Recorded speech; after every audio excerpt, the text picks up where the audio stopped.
Afternoon, everyone, and I would like to welcome you today, both everyone who is here present in the room and all of you dear folk online. And thank you for being so patient as we were working on some of these technical difficulties. And Terry, we're going to have to contact the major TV stations in Cleveland and see if we might be able to get you a backup job with the weather.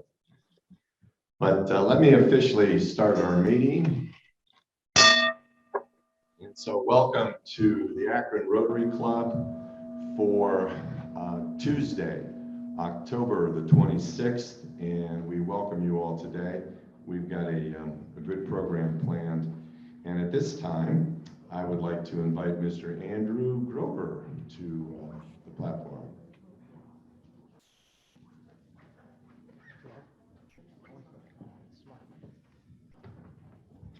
Can you all see my ugly face? Perfect.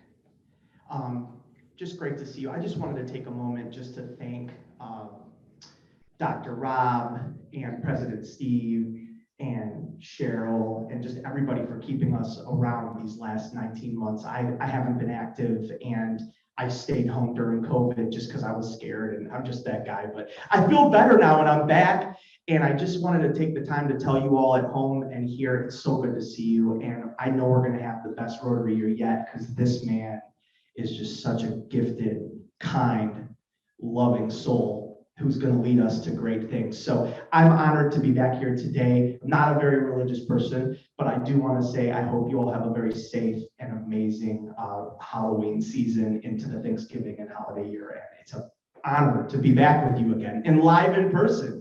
And that's all I have to say about that. Thank you, Andrew, and you're very, very kind. If you would please join me in the Pledge of Allegiance. I pledge allegiance to the flag of the United States of America and to the republic for which it stands, one nation under God, with liberty and justice for all. Thank you. And if you would join me now in the Rotary four-way test. Is it the truth? Is it fair to all concerned? Will it build goodwill and better friendships? And will it be beneficial to all concerned? Well, thank you. And it is a wet one out there today.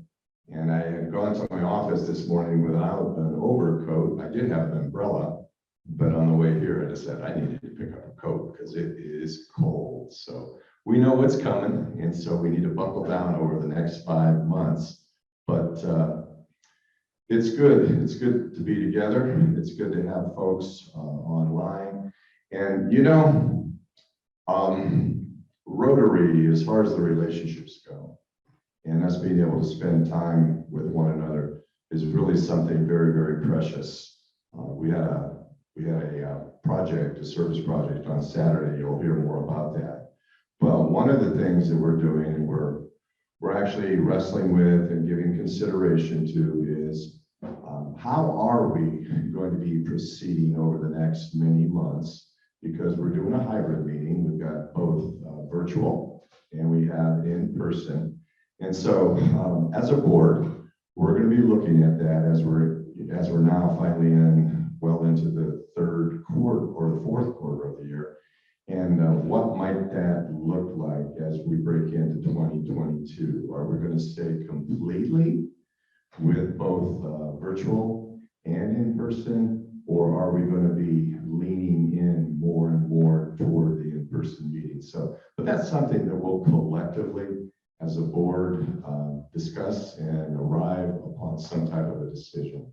But I wanted to plant that seed. Mr. Grover, you are our greeter today, and I wonder, do we have any guests? Yes. Here, let me give you this microphone. Oh, you got it? Yeah.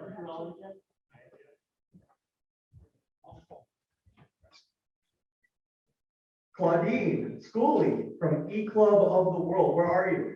Oh my gosh, you're a guest? Okay, well you're the master. It's good to see you again. Do we have anybody online, Ms. Cheryl? Besides our guest speaker, Mr. Stivers? Okay. Joshua Lyons. Well, Joshua Lyons is actually, he's a visitor, but he's not a visitor. Josh Lyons is our Rotaract representative. And let me tell you, he has been the painter of painters the last few weeks over there in Kenmore. And again, I'll be talking more about that in a second. Hey, but Claudine, come up here for a second, if you would, please. Claudine is a past member of the Akron Rotary Club. She served as president out in California, and she's still exceptionally busy in all of the wonderful work that she's doing around the country. But she's been doing a very special project with Ukraine, and she wanted to share this morning for them. So step right over here. Thank you, Steve. Hello, everybody. I'm really thrilled to be there because yesterday I was in France. Unfortunately, I had to go for the funerals of my father, and I came back yesterday night. But I wanted to be with you today to share my project with Ukraine. Most of you already know this project because we collected some wheelchairs last year, and most of you participated. And I have some flyers that I will give you at the end, so you can see we have now a global grant, and we realized before we even start a new distribution of wheelchairs in Ukraine, we have to train the medical profession how to sit people in wheelchairs because I have no training. We have only one certified trainer in all Ukraine. So the purpose of this grant is to train the medical profession so they will be able to give the correct wheelchairs to the kids and to the people in need. So I'm asking, this grant is almost closing. We are pretty advanced, and I'm hoping it will be approved by Rotary in the next month. And sincerely, I'm just missing about $2,000 to really close everything. So I'm asking for your contribution. Any contribution is welcome. And you need to know if you contribute, I don't know, maybe $50, this amount will be doubled by my district if you give it to the Colmero Valley Rotary Club. So it's good to know. Thank you so much for your attention.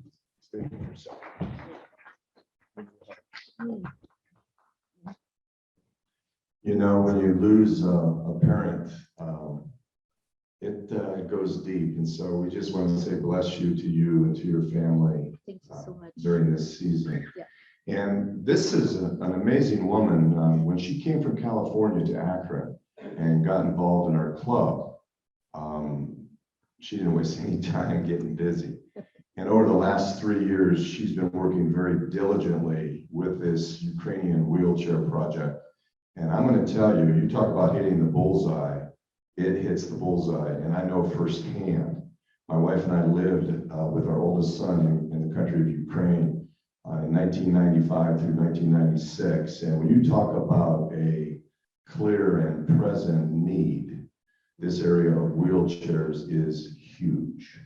And so you talk about, you know, like winning a game in the bottom of the ninth in a World Series and you're down by 3 runs and your batter hits a grand slam. This project is a legitimate grand slam for the impact it will have on that nation. And not just that nation, you'll see this actually expand into the former Soviet Union and to other nations as well. So God bless you, and we'll see what we might be able to do to help support you. Thank you so much. You're welcome. Thank you. Do we happen to have any Rotary ambassadors out there? Anybody online? It is cool. Can you tell me how to make it a little louder? Oh, this button. It's the loudest it'll go. Now it's going backwards. Cheryl was saying, Miss Vivian, that that would be on your end, so whatever you might be able to do with your computer, should be able to help you bring that volume up, so. But any ambassadors out there? Who is it? Steve, I'm Steve Bozart here. Can you hear me? I was able to attend the Kent Rotary's 100th anniversary celebration over the weekend and represent our club there as well. So it was a great event.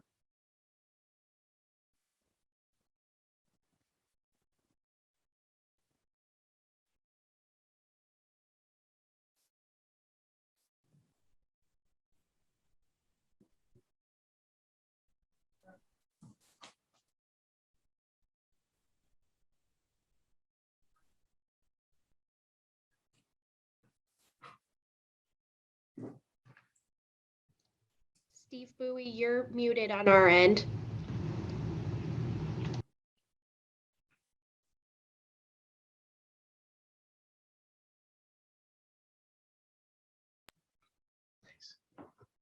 Hey, you all ready for some Akron history? Let's make some noise. All right, the year's 1921. Our president is Park Colby. Born in Ohio, he earned his first 2 degrees at Buchtel College. What the heck is that, you're asking? The University of Akron. He trained in linguistics and studied in Paris, Heidelberg, and Göttingen. All right. Next, the convention was held in, I'll give you the airport code, LAX. Anyone? All right, Los Angeles, California. 6,000 people registered. And then also that same year, we had our first club in Africa was chartered in Johannesburg. What country is Johannesburg in, Amanda? All right. She said South Africa for those who didn't hear. She was correct. All right, Akron News. The Akron Legal News was a newspaper that came out. I've never heard of it. In 1921, the Summit Metro Parks started. 14,000 acres, 16 parks, 3 nature centers, 150 miles of trails. Hear that again, 150 miles of trails, including 22 miles of the Ohio and Erie Canal towpath trail. In 2020, we had 6 million people visit these trails. Isn't that crazy? And then the Akron Art Museum also started. It's called the Akron Art Institute, but they changed it. And then finally, to wrap it up, our US and world news in the year of 1921. President was Harding, Vice President Coolidge.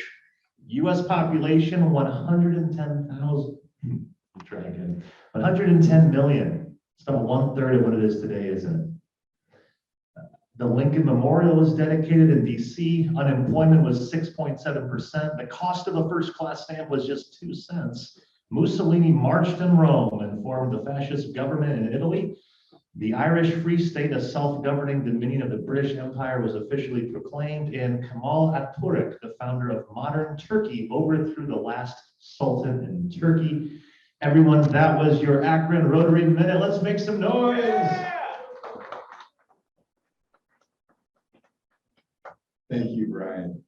And you know, every morning when the Akron Beacon Journal comes in, I peruse it, and I love to take a look at today in history. I just want to add 2 other things because this is somewhat fascinating. But in 1828, the Erie Canal opened, and it went all the way from Lake Erie to the Hudson River.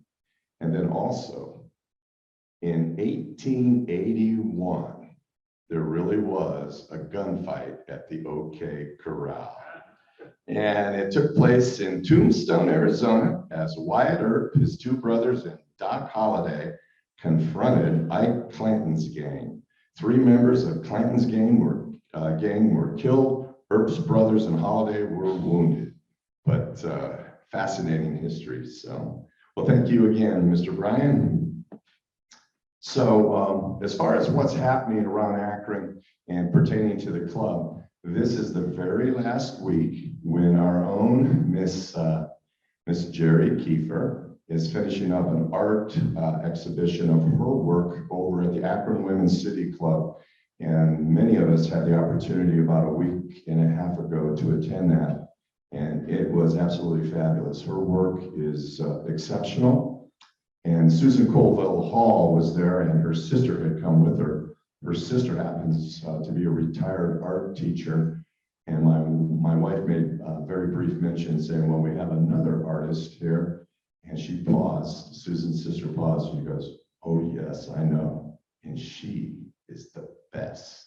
And so well done, Miss Jerry, on all of that beautiful artwork that you shared with us. And I know some of us actually made purchases of that quality work. So thank you.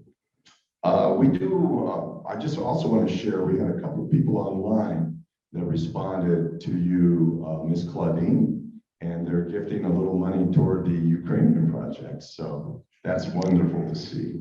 So just a brief mention of Saturday's project that we had in Kenmore, and it really went very, very well. There you're able to see a little bit of what's taking form with us painting the gray and then a different color, almost like a cardinal red in the middle. And we had a few of our folks there, and it was fabulous. I mean, you talk about a transformation. This bar actually used to look like Ronald McDonald's favorite hangout because of the strong, almost take your breath away colors. And so Tina Boys and the Kenmore Community Development Corporation were thrilled that we were able to bring some transformation to that. And so thank you for everybody who came out. And I'll use this as my intro to Happy Dollars. I'm going to be handing the mic over to David Hall, but I have 5 Happy Dollars. And they happen to be for those dear folk who came out on Saturday and labored in making that transformation.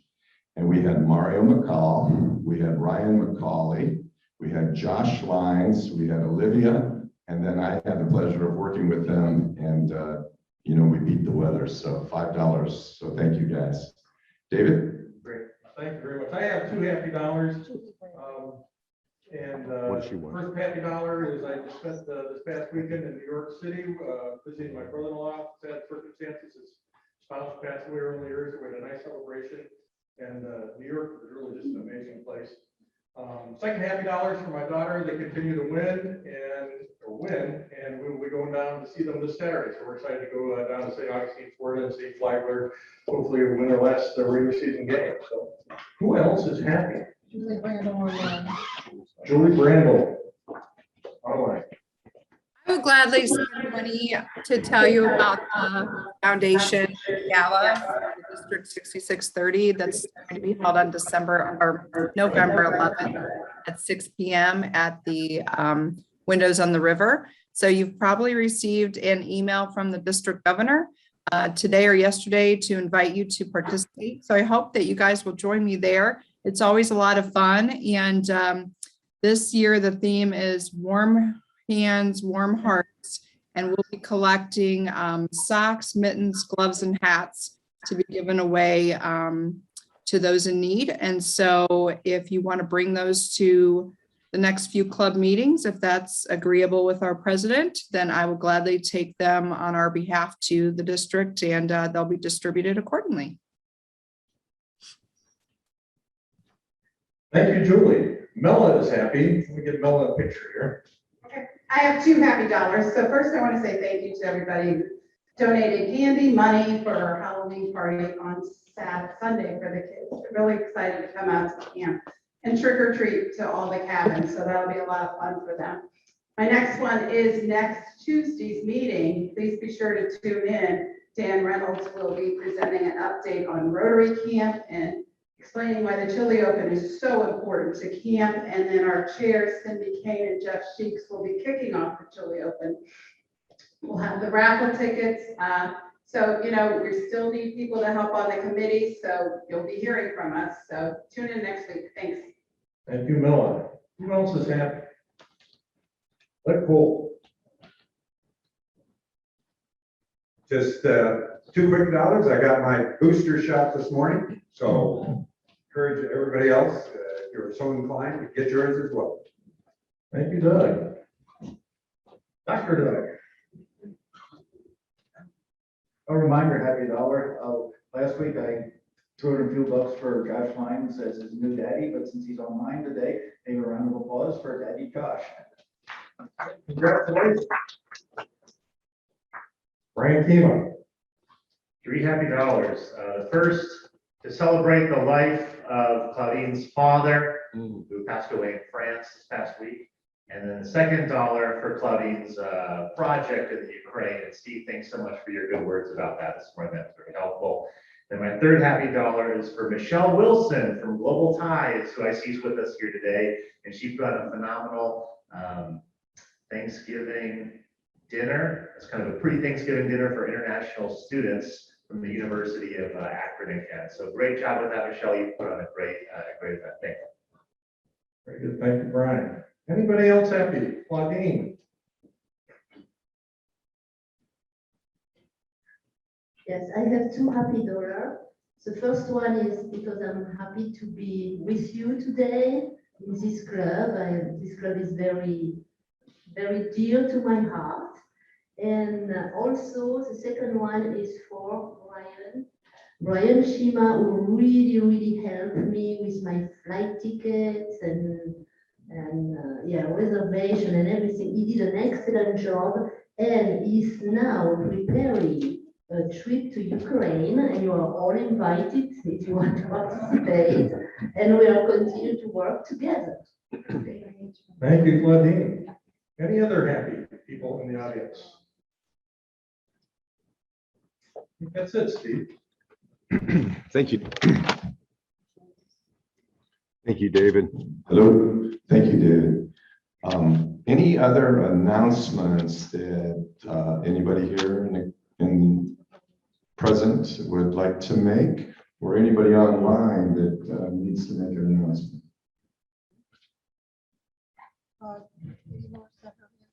Katie?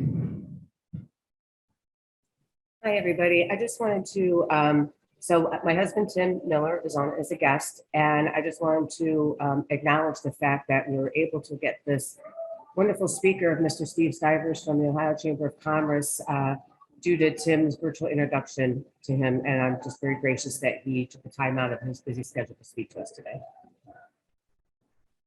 Thank you, Miss Katie. I have one final announcement, and then I'm going to introduce today's speaker. We are busy already and looking to put together a Christmas dinner here on Tuesday, December the 21st. And it's not going to be your average dinner. It's going to be really, really nice. And so I wanted to make you aware of that. It's going to go from 11:30 to 1. And we're going to have linens, round tables. Imagine that out there, folks. Round tables, good food, good desserts, good drink, and actually some fun little opening segments and just bringing us all together. So mark your calendar. That's going to be on Tuesday, December 21st. And please feel the freedom, those of you who have the liberty of coming out in person, to bring your spouses with you. So December 21st, and as we approach, you'll hear more about that. All right. It's my privilege to introduce today's speaker, and thank you, Katie, for arranging for Steve Stivers, who is the president and CEO of the Ohio Chamber of Commerce. And so Steve was raised in Ripley, Ohio, and he learned from his mother and his father the importance of family, hard work, and public service, which have been the values that he has carried with him throughout his entire life. This May, he was selected to lead the Ohio Chamber of Commerce as president and CEO. The Ohio Chamber of Commerce is the state's leading business organization whose mission is to aggressively champion free enterprise, economic competitiveness, and growth for the benefit of all Ohioans. Throughout his career, Steve Stivers has led the way of supporting programs and initiatives to encourage job creation, promote economic development, and to put our country's fiscal house in order. A career soldier, Mr. Stivers has served for over 30 years in the Ohio Army National Guard, and he holds the rank of Major General. He served the United States overseas during Operation Iraqi Freedom in Kuwait, Iraq, Qatar, and Djibouti, where he led 400 soldiers and contractors, and is proud that each one of those individuals returned home safely to their families. He received both his bachelor's degree and his MBA from The Ohio State University, and a master's degree in strategic studies from the Army War College. He lives in Upper Arlington with his wife Karen and his children Sarah and Sam. Join me in welcoming Steve Stivers to come and share with us. Good afternoon. It's great to be with you, and I want to thank Katie and Tim and everybody for helping get me to the Akron Rotary. And I apologize that I'm virtual. I'd love to do this in person next time. We all, I think, are ready to move to in-person meetings, and welcome back. Many of you are in person now. I think that's super exciting. I've now been at the Ohio Chamber a few months, and I've very much enjoyed the opportunity to travel Ohio. I was just in Northeast Ohio yesterday in Cleveland, and really enjoying getting around the entire state to meet the business community throughout the state. And I'm supposed to be in Akron in about 2 weeks. So super excited about that. What I thought I'd talk about today is some big challenges going on in the Ohio economy and what we're doing to try to respond to those. And, the first thing that I hear from every business that we talk to is about education or workforce, that they don't have enough people to do the jobs that they need done, and they need to figure out, and we need to figure out how to respond to that. It's a giant issue. It's something that, whether I go to a manufacturing company, a healthcare company, a real estate company, every type of business that I've gone to in the state. I went up to Airstream up near Toledo last week, and they're 300 people short. I went to Orlando Bakery in just outside of downtown Cleveland yesterday, and they have about 200 jobs they'd love to add if they could get people. So everywhere I go, the number one thing I hear is about how do we get the people that we need. Meanwhile, we still have thousands of Ohioans that are unemployed, and we need to get them the training they need to do the jobs that are open in this economy. There are more open positions than unemployed people, but we still have almost 5% of our neighbors and friends who are unemployed, and we need to try to get them some help to get them the jobs that are available today, get them the hard and soft skills they need. That's certainly the biggest challenge I've heard from people. I thought I'd go through a couple other things that I'm sort of hearing out there and some trends that we're seeing that are going on in Ohio. The second thing I hear from almost everybody is about not getting enough stuff. They're having trouble with the supply chain. You're starting to see product shortages. You're starting to see issues because there's 87 big freight boats that are in the port of Los Angeles right now that can't unload, and it's going to take weeks for them to get unloaded. And there's a shortage of commercial truck drivers to haul that freight from the ports to Akron and Cleveland and Columbus and Cincinnati and every other city. That's a giant issue that we've got to try to figure out how to respond to. And the third thing that's related sort of to the shortage of labor and secondarily the logistics issues is we're starting to hear about price increases and inflation.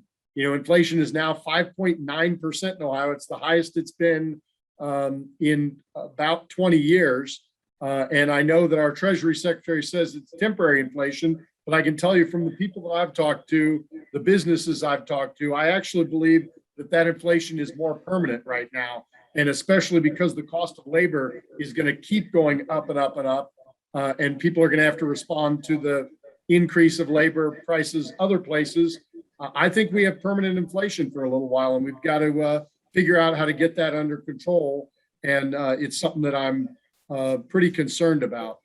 Now I'd like to move to some trends that we're seeing that I think we have to figure out in Ohio that are longer term issues.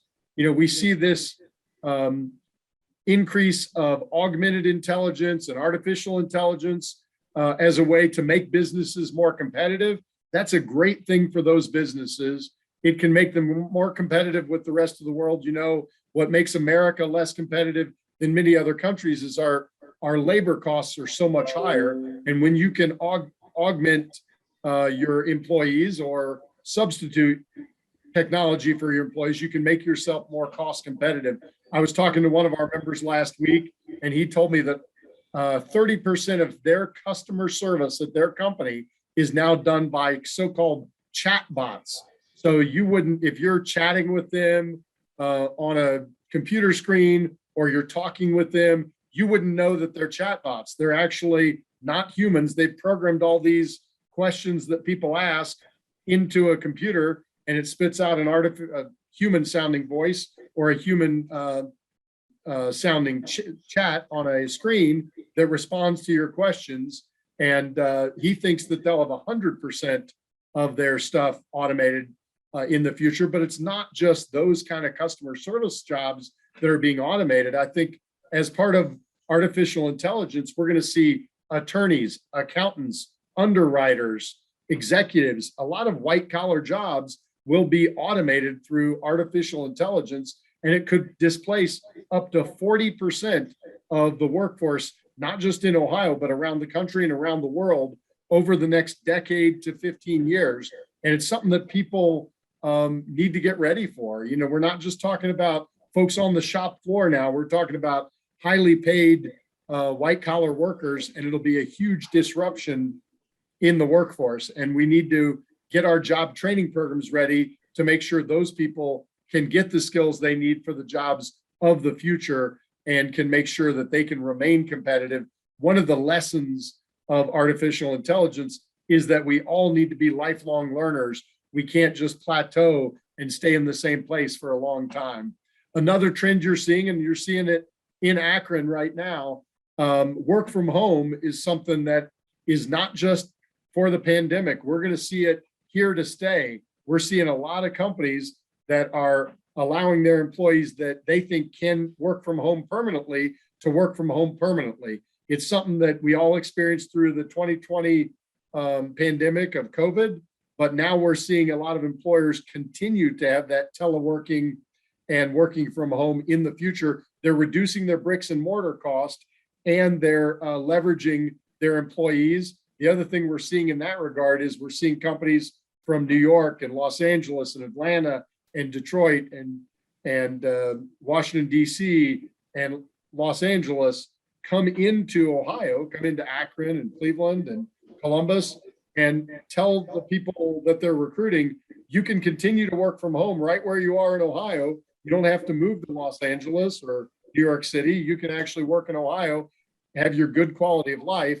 It saves many of those companies, you know, the differential of the salaries between, say, New York and Akron, and they actually don't have to pay for brick and mortar. So it's a huge savings, and they get access to a labor force that they didn't used to have access to. But we need to take some lessons from that. And I think one of the things we learned during the pandemic is people actually moved to Ohio. We had people move into Ohio during the pandemic because of our quality of life, because of our good schools, because of our cost of living. And we need to continue that effort and recruit people, labor. It goes back to the first thing we heard about shortage of labor. We need to get people to move back to Ohio or move to Ohio for the first time. We need to focus on getting people to move here based on the amenities we have, a lower cost of living, a great quality of life.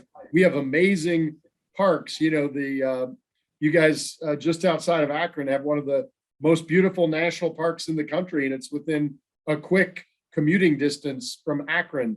We have the Hocking Hills in Ohio. I was just in Cleveland yesterday. We have we don't have oceans in Ohio, but if you're sitting on Lake Erie, you wouldn't know it because it sure looks like an ocean from the shoreline. But we've got to do a better job of marketing those things. I think we need to, the Haslams are working on a project on the Lake Erie lakefront, and I think we should support that and focus on that because we need to get people to move to Ohio to make sure that we address the issue of not enough employees and actually take advantage of this work from home movement that Ohio can really benefit from. So it's a super exciting time to be involved in some of those things.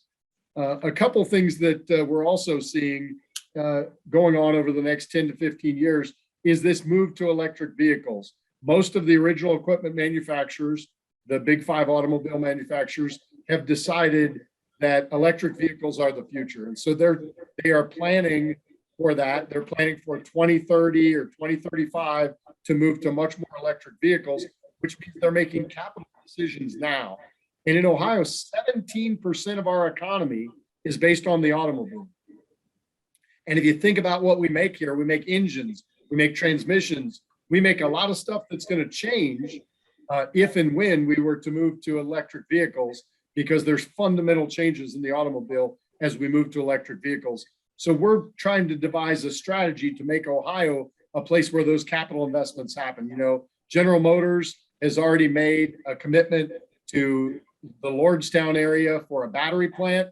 That's getting some infrastructure, but all these companies that make engines and transmissions and other things are deciding where to make that stuff in the future.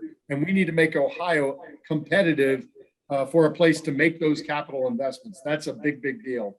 One of the other rankings that we see Ohio not doing so well on is on equity capital. We have a pretty good angel investor community in Ohio, but we have a little bit of venture capital, but we don't have nearly enough venture capital and not nearly enough private equity to make our economy move in the future and to drive innovation. So, you know, the Chamber of Commerce is backing a fund of funds approach to try to draw more capital from around the country to Ohio. We're super excited about that and think it will really make a big difference in Ohio innovation and Ohio competitiveness.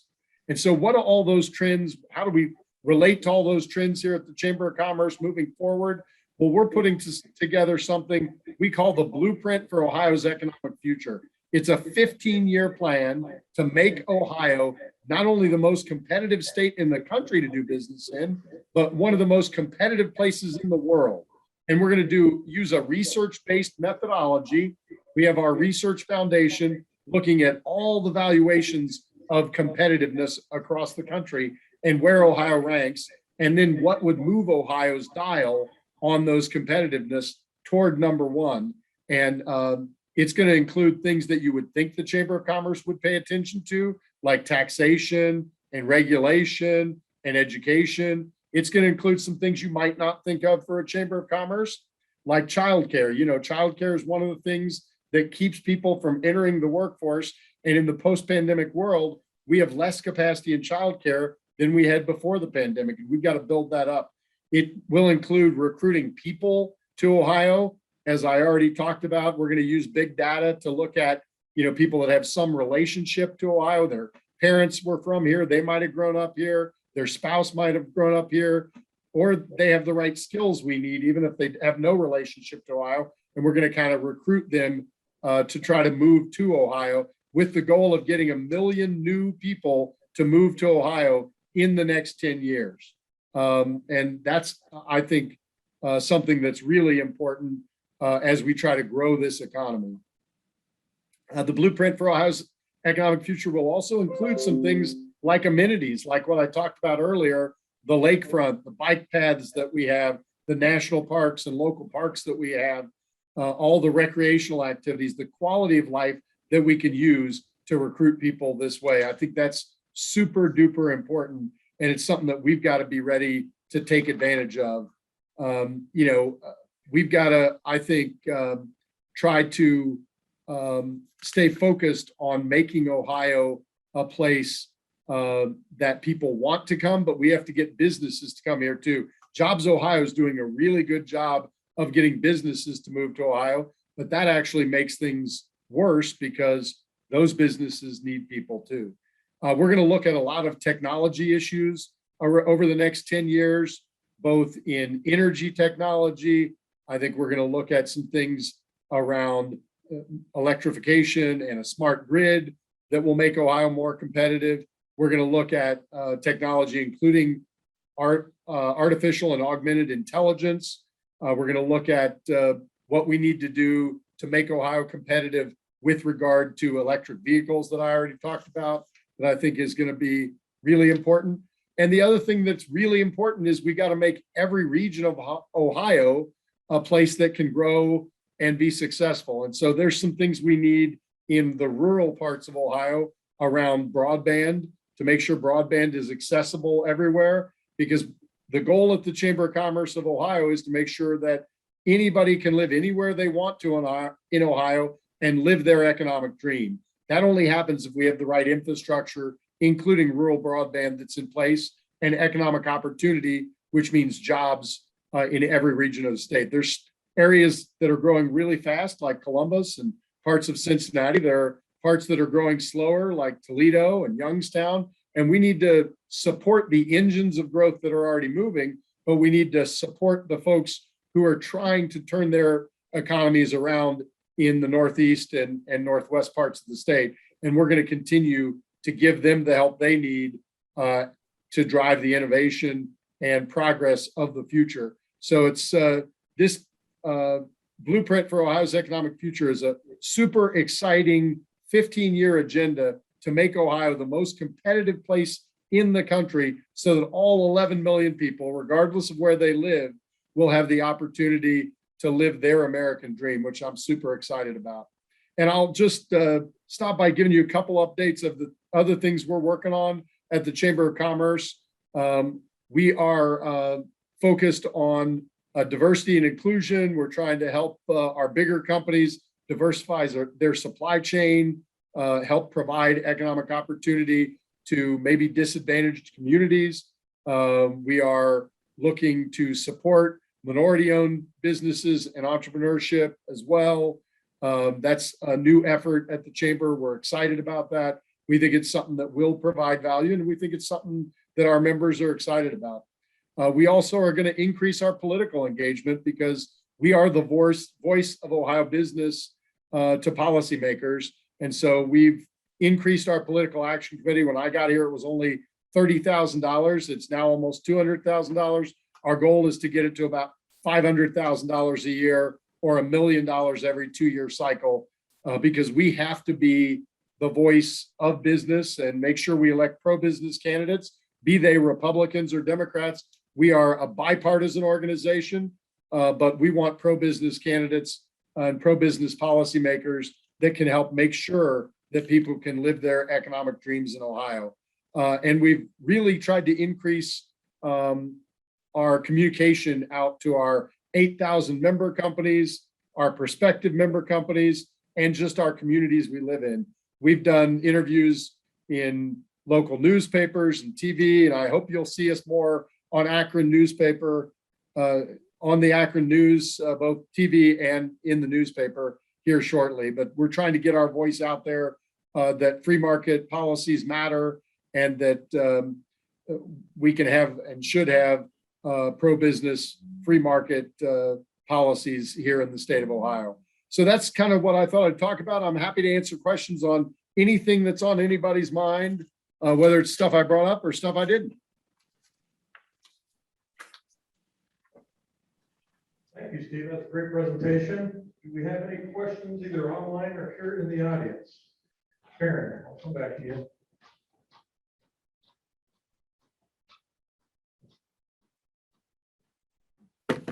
Steve, I just wondered if you guys had heard of the Encore.org organization and are thinking about older adults as part of the solution. With people that may can be assets. We still have an ageist mindset in the United States, but there's a lot of people that want to work part-time or can be mentors. And I just wondered if the chamber was thinking in that of how they can use older adults as assets. That is a great question and a very good point. I've had multiple discussions lately with organizations dealing with this workforce issue. And every time, one of the major points that comes up is, have we called out to our retiree community in this area to reach out to see if any of them would want to come back to work part or full time? And I think it is certainly a giant segment of the answer for workforce. And people are living longer, people are healthy and have more vitality at older ages, and and many of them have an interest in going back to work. Not all of them, and that's okay. And if they don't want to go to work, they don't have to go back to work. But those that want to go back to work are definitely an important part of the solution. And it comes up in every meeting that I have on workforce, and it's a big part of the solution. Thank you, Steve. Michelle Wilson, can you unmute and ask your question? Yes. Hi, Steve. So nice to hear. I mean, you hit like all of the points that I've been hearing as well. I'm the executive director with Global Ties Akron, and we've hosted numerous virtual programs with global entrepreneurs who have been hearing presentations from our local business leaders and entrepreneurial leaders. And it's been a lot of the dialogue has been on those same issues that you've just presented on. One of the things that I'm curious about is the H-1B visa, if we're going to be revisiting that anytime soon, and also the shortage in workforce, if that is going to come back to global supply chain when it comes to workforce, because that's, something that has been in the previous administration very much curtailed.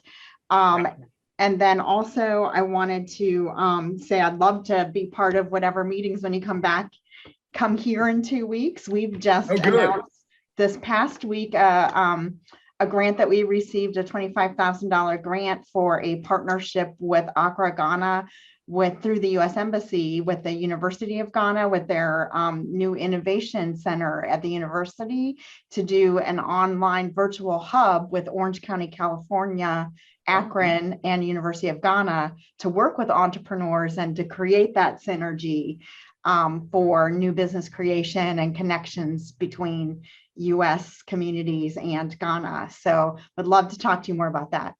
That is super exciting, Michelle, and congratulations on that work. And let me give everybody my cell phone number. If, I'm going to be up in Akron, I think in 2 weeks.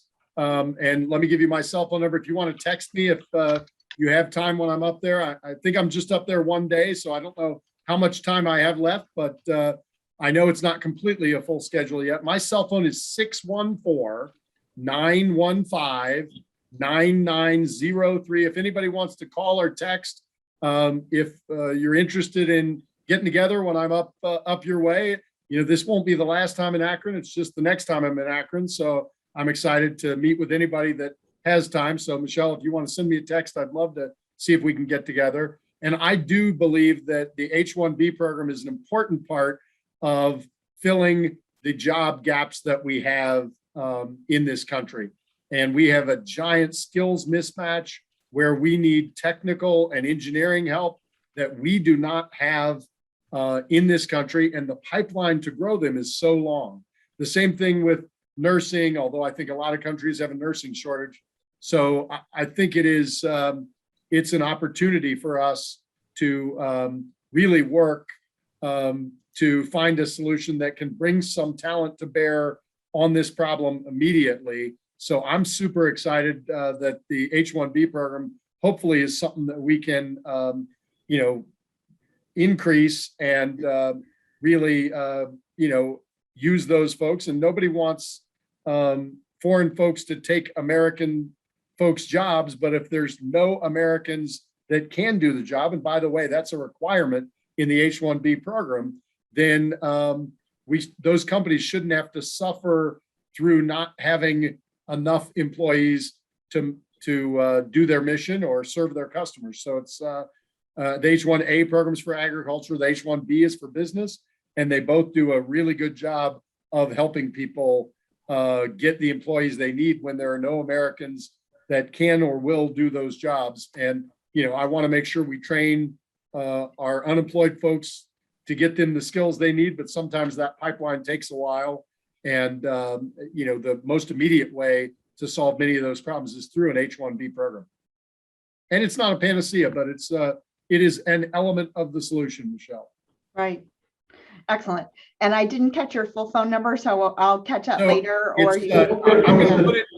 I'll put it in the chat right now. Excellent. Excellent. Thank you. Great, thank you, Steve. We got a couple more questions, maybe we're running a little close on time, but one of our members says, obviously, you're a strong leader and wants to know what you attribute your strength and leadership to. Well, I'm sorry, what do I attribute my strength and leadership to? Correct. Everything I probably know or do with regard to leadership, I learned in the Army. I will say, the Army, I've gotten so much leadership training in the military for free that they paid me to get, that has made me a stronger, better leader.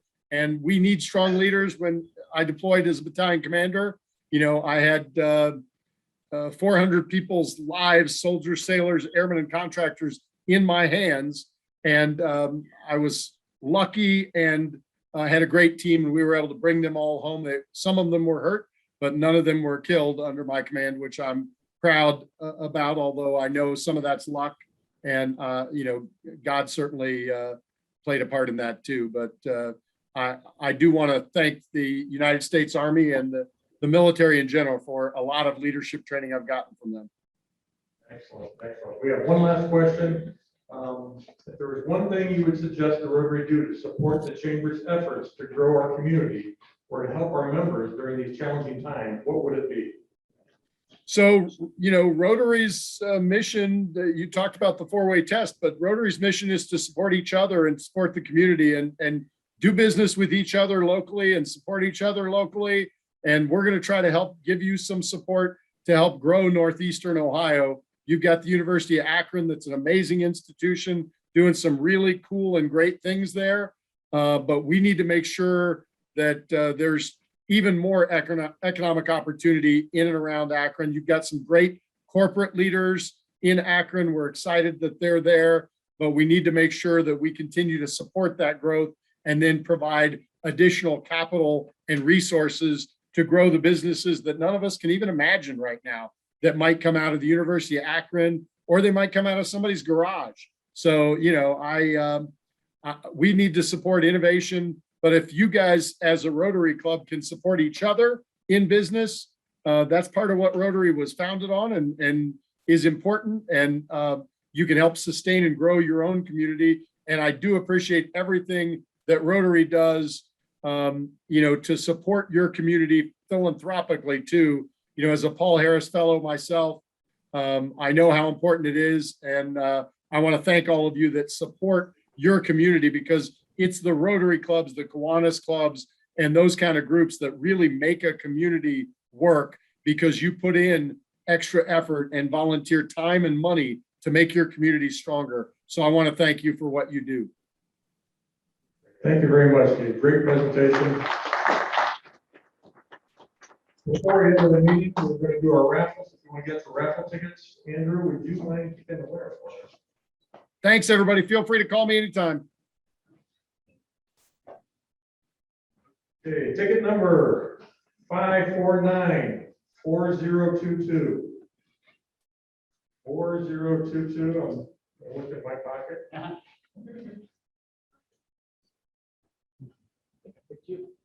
And he picked me, so I am the lucky winner. I'm gonna look for the joker in the deck here for the progressive pot, and I have 5 diamonds, so did not win. All right, President Steve, back to you. Thank you very much, David. It makes sense now why you guys were talking for about 10 minutes before the meeting.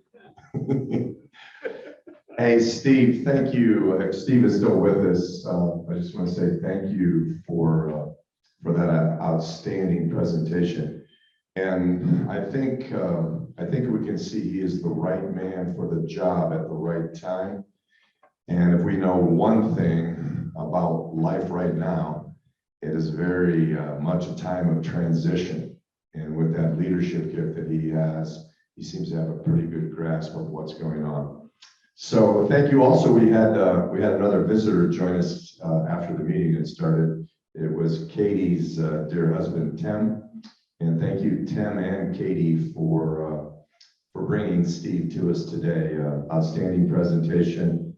And with that, I would just like to close our meeting officially. And God bless you, and everybody have a great week.